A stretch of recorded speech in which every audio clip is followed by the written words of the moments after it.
Salah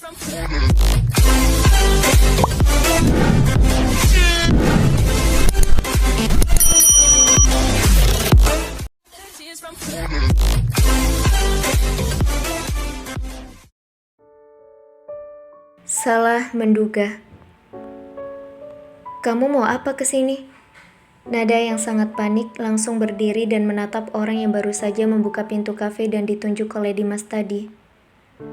Ayo ikut denganku, kita pulang sekarang. Radit langsung mendekat ke arahnya dan menarik tangan Nada keluar dari kafe. Aku gak mau pulang sama kamu. Lepasin tangan aku. Dimas tolong aku. Tolong, aku gak mau pulang sama dia.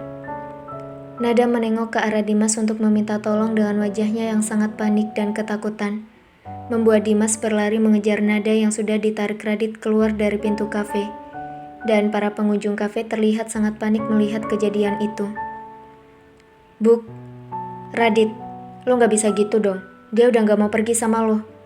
Dimas segera menarik paksa Nada setelah memukul wajah Radit, hingga menimbulkan darah dari bibir Radit yang pecah. Walaupun Dimas sudah menarik Nada, tapi tangan Radit tidak mau melepaskan tangan kiri Nada, sedangkan Dimas menarik tangan kanan Nada. Gue gak bakal lepasin istri gue. Gue berhak bawa dia pulang. Saat ini statusnya masih istri gue. Gak ada yang berhak melarang gue buat bawa istri gue pergi dari tempat ini. Radit pun sudah bicara sambil berteriak pada Dimas. Tak mau kalah karena merasa statusnya dalam hukum agama masih sah suami Nada. Tapi dia gak mau pulang sama lo.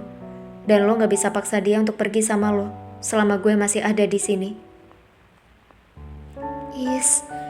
Udah kamu pergi aja. Aku udah bilang tadi malam, kita sudah gak ada hubungan lagi. Aku akan jaga janin dalam kandunganku sampai bayi ini lahir. Dan aku akan menyerahkan bayi ini kepada keluarga Prayoga. Sekarang kita tidak ada hubungan apa-apa lagi. Kau tidak bisa memaksaku untuk pergi denganmu. Kau sudah berjanji padaku tidak akan menyentuh tubuhku lagi setelah ada janin di dalam kandunganku. Dan sekarang, aku menuntut janjimu itu. Jadi lepaskan tanganku. Nada memaksa dan setelah mendengar kalimat Nada tersebut, seakan Radit tak punya kekuatan untuk mempertahankan tangannya yang memegang Nada dan Nada dapat melepaskan tangannya dengan sangat mudah. Apa selama ini kau tidak pernah mencintaiku? Hahaha. Memang hubungan kita didasarkan atas cinta. Aku tidak pernah mencintaimu. Bahkan bermimpi untuk mencintaimu pun aku tidak pernah. Aku hanya mengikuti karena terpaksa. Kesehatan ibuku sekarang sedang bermasalah, dan keluargamu menyokong pengobatannya. Itulah yang membuatku terpaksa mengikutimu. Nada bicara dengan gaya bicara sama persis seperti yang tadi malam dilakukannya di pinggir pantai. Dan Nada Aprilia.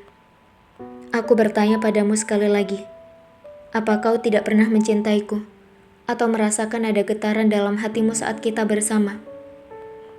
Radit menatap mata Nada dengan tajam, seakan tak membiarkan Nada untuk menatap hal lain. Aku tidak pernah mencintaimu, tidak pernah ada getaran macam-macam di dalam hatiku. Aku jijik pada dirimu, kau pikir aku menyukaimu? Aku tidak pernah merasakan begitu direndahkan di hadapan seseorang selain di hadapanmu. Kau tahu apa yang aku rasakan saat aku bersamamu? Aku merasa aku hanya menjadi budak dari nafsumu.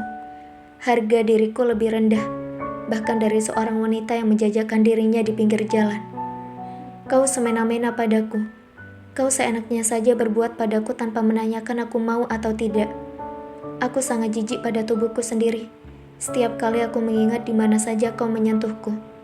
Jadi jangan pernah bermimpi kalau aku mencintaimu. Itu tidak akan pernah terjadi. Dan asal kau tahu, seluruh siksaan yang telah kau berikan pada tubuhku, aku bahkan tidak akan pernah melupakannya sampai aku mati. Brum. Nada. Suara motor Dewa datang bertepatan dengan Nada yang baru saja selesai mengutarakan semua isi hatinya kepada Radit. Nada refleks melepaskan tangan Dimas dan berlari ke motor Dewa yang masih belum dimatikan oleh Dewa. Lalu mereka langsung pergi meninggalkan kafe, meninggalkan Dimas yang hanya bengong melihat Nada pergi dengan Dewa, dan Radit yang masih berdiri mematung mengingat semua yang dikatakan oleh Nada. Dit, dari kapan Nada balikan sama tuh cowok? Dimas menyenggol lengan Radit yang masih diam mematung. Tahu ah, jawab Radit malas dan sudah ingin pergi meninggalkan Dimas ke mobilnya. Tunggu dulu, kita perlu ngobrol. Dimas memegang tangan Radit sebelum Radit pergi masuk ke dalam mobilnya. Apalagi yang mau diobrolin? Gue lagi gak mood, jawab Radit jutek dan ingin pergi meninggalkan Dimas. Lo gak bisa pergi, gue gak mau tahu. Lo mau atau enggak, tapi sekarang kita harus ngobrol dulu. Dimas menarik tangan Radit untuk masuk ke dalam kafe kembali. Kita ngobrol di tempat lain aja. Lo gak lihat tatapan orang-orang di dalam situ? Radit yang sadar bahwa baru saja melakukan perbuatan kurang baik terhadap Nada, dengan menariknya keluar dari kafe merasa tidak nyaman untuk bicara di dalam kafe Tia. Halah, kita ngobrol di ruangan Tia, bukan di luar. Cari tempat lain aja. Apartemen lo juga gak apa-apa. Pakai mobil lo aja. Akhirnya Dimas mengikuti keinginan Radit. Mereka berdua pergi dengan mobil Dimas. Radit memilih memejamkan matanya walaupun tidak tidur sambil menunggu mereka sampai ke tempat tujuan. Radit tidak ingin bicara sebelum mereka sampai ke tempat tujuan. Apa yang dikatakan olehnya? Apa itu semua benar? Jadi seperti itu pikirannya terhadapku. Apa yang telah kulakukan? Sekarang dia benar-benar membenciku.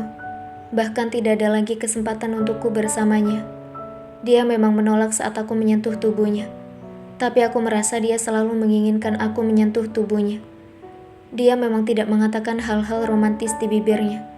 Tapi setiap perhatian yang diberikannya, mulai dari merawatku setiap aku sakit, bahkan dia mau mencoba untuk memakaikan dasi dan mau mencoba untuk memijat kepalaku, walaupun katanya dia tak bisa memijat.